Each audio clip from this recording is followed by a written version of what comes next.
皆さんこんにちは。今日のマークサイロスタインワールドではエプコットの新しいレストランラ・クレペリ・デ・パリスについて話していきたいと思います。このレストランは皆さんが行って試すべき価値があるのでしょうか。 Let's find out!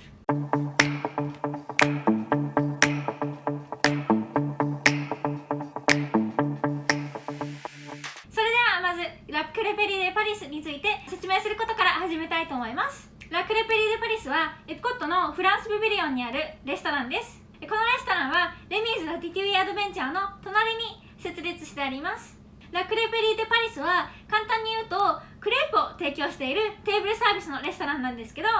もし皆さんがテーブルサービスのレストランで座って食事をしたくなくて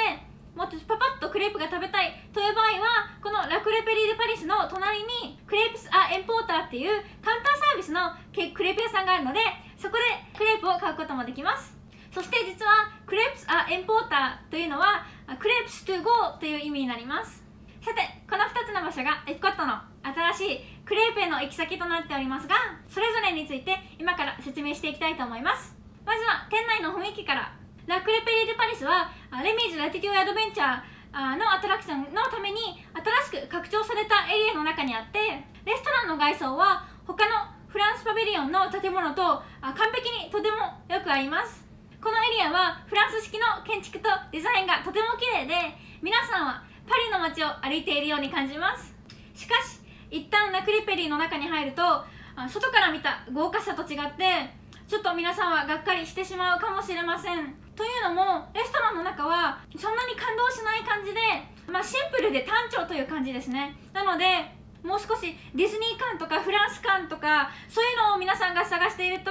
このレストランはちょっと違うよという感じになるかもしれません。またこのレストランはテーブル席やブース席などいろいろな席があって、で中も結構広々としているので、そこはいいポイントになるかもしれません。そして次にメニューについて話していきたいと思います。ラ・クレペリのメニューは有名人シェフのジョロム・ボークスさんによって作られていて、彼の会社はエプコットのフランスパビリオンの全てのレストランを経営しています。ラ・クレペリのメニューは甘いクレープとガレットと言われるお食事クレープを特集してるんですが、まずは知らない方のためにちょっとだけクレープとガレットの違いを説明していきたいと思います。まずガレット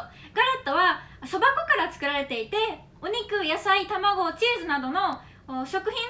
が中に詰まっています。それに比べてフレンチクレープは薄くて小さくて砂糖と小麦粉から作られていて、甘いものが中に詰められています。先ほど言ったようにガレットはそば粉からできているので、これがガレットに少しだけ暗めの色を与えます。皆さんがガレットを食べたことがない場合、ガレットは小麦粉よりもコンプレックスな味でミルク感はあまりないです。そしてフレーバーフルで健康的とも言われているので、もしディズニーで脂っこくないものを探している方はこれはいいオプションになるかもしれません。そしてメニューに戻りますが、テーブルサービスとカウンターサービスではメニューが少し違います。テーブルサービスのラ・クレペリ・デ・パリスでは少しのセレクションの前菜、キッズメニュー、そして6個の種類のお食事クレープガレット、そして5個のデザートクレープ、そしていくつかのセレクションのハードサイダーとワインなどがあります。またプリフィックスメニューといってコースメニューもあって、このプリフィックスメニューには1つのスープかサラダ、1つのガレット、1つのデザートクレープ、そして1つのハードサイダーかソーダかジュースが選べるようになってます。それでは今からカウンターサービスの方のメニューについて話していきたいと思います。でこちらのカウンターサービスのメニューはテーブルサービスのラ・クレペリと比べてもうちょっとセレクションが少ない感じになっています。そしてここで提供しているメニューは3つのガレット、4つのデザートクレープ、そしていくつかのアイスクリーム、あといくつかのサイダーやワインや他の飲み物が揃っています。テーブルサービスのお食事クレープガラットの種類は6個なのに対して、このカウンターサービスでは3つで、デザートクレープもテーブルサービスでは5個なのに対してカウンターサービスでは4つしかないので、やっぱりカウンターサービスだと少しセレクションは少なくなってしまいます。ですがレッドベリースクレープというこのデザートクレープはテーブルサービスの方ではキッズメニューでしか提供されていないので、レッドベリースクレープが食べたい方はカウンターサービスの方で試すのもいいかもしれません。そして次に値段について話していきたいと思います。ラ・クレペリーでは前菜が$6.75、キッズメニューが$14、ガレットが$15.95、デザートクレープは$8.95、そしてプレフィックスメニューが$33となっております。ここのテーブルサービスレストランでは、どのクレープを選んでも全部同じ値段となっております。そしてこのプレフィックスメニューも、皆さんがいろんなものを少しずつ食べたいんだったら、$33は結構リーズナブルじゃないのかなと思います。そして皆さんのデザートクレープに、ホイップクリームやアイスクリーム、そしてソースを付け足したい場合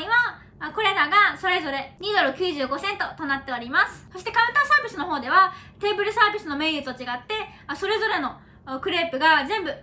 う値段となっております。そしてこのクレープの値段は$5.95から$10.95までとなっております。しかし、いくつかのアルコールが入った飲み物はそれより高くなってしまうこともあるかもしれません。それでは、テーブルサービスのレストラン、ラクレペリー・デ・パリスとカウンターサービスのレストラン、クレープス・デ・エンポトラーについて話していきました。皆さんはエプコットでこのレストランに行くべきでしょうか？このレストランは特にひときわ素晴らしいというわけではないですが、クレープ好きの方にはたまらないと思います。そしてここは最近できたばっかりの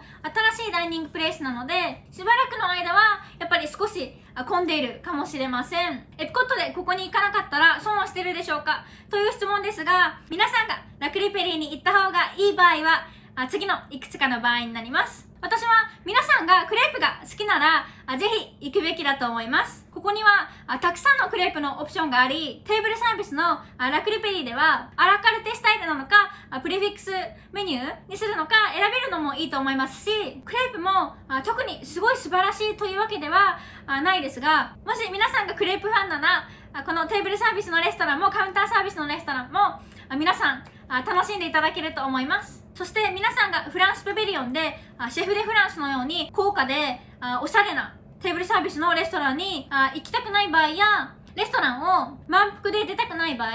食後にたくさんの乗り物に皆さんが乗る予定だった場合はラクレペリーはいいオプションだと思います。そして皆さんが新しくてユニークなそして軽いものを食べたい場合、ラクレペリーでのこのクレープ料理はお腹は満たしますが、そんなにお腹にすごいたまらないので、軽めの食事を探している方にはとてもいいオプションです。そして値段もですね、これはディズニーのテーブルサービスのレストランにしては結構アフォーダブルな低価格な方のレストランなので、皆さんが低価格のテーブルサービスを探しているならラクレペリーはいいオプションになります。食事クレープのガレットはさっきも言った通り$15.95ですが、これ結構大きいです。なので皆さんがクレープが好きな限り値段は全然悪くないと思います。それではラクレペリーを訪れるべき理由をいくつか挙げてきましたが、今から挙げるいくつかの場合は多分ここをスキップした方がいいかなと思います。まず最初に、これは明らかかもしれませんが、皆さんがクレープが好きではない場合、皆さんがクレープ好きやガレット好きではない場合、スキップしてください。ここはクレープのお店です次に、また皆さんがグルテンフリーのオプションを探している場合、このクレープは小麦粉から作られているので、もし皆さんがグルテンフリーのデザートを探している場合は他の場所でスイーツを探さないといけなくなるかもしれません。もう一つのスキップすべき理由は、皆さんが大きめの満腹できる食事を探している場合です。先ほども言った通り、ここはクレープのお店なので、皆さんがとてもお腹が空いている場合はクレープでは足りないかもしれません。そして最後にカラフルで楽しい雰囲気の中で食事がしたい場合です。ラクレペリーのレストランの中は綺麗でとてもシンプルなんですけど、カラフルで楽しいというわけではないので、そういったワクワクする環境やもうちょっとディズニー感が感じたい方は他のレストランで食事をした方がいいかもしれません。でもディズニーには他にたくさん食事ができる場所があるので、皆さんのニーズに合うレストランはたくさんあります。それでは一番最初の、皆さんがこのラクレペリー・デ・パリスに行くべきかどうかという質問ですが、答えはやっぱり皆さんの好み次第となってきます。皆さんがクレープが大好きで軽めの食事を低予算のテーブルサービスレストランで楽しみたい場合はラクレペリー・デ・パリスはぴったりなレストランだと思います。しかし反対に、もし皆さんがもう少し満腹感のある食事を探していたり、もうちょっと楽しい環境の中で食事をしたかったら、ここは皆さんが行くべきところではないかもしれません。それでは今日はこのエプコットに来た新しいレストラン、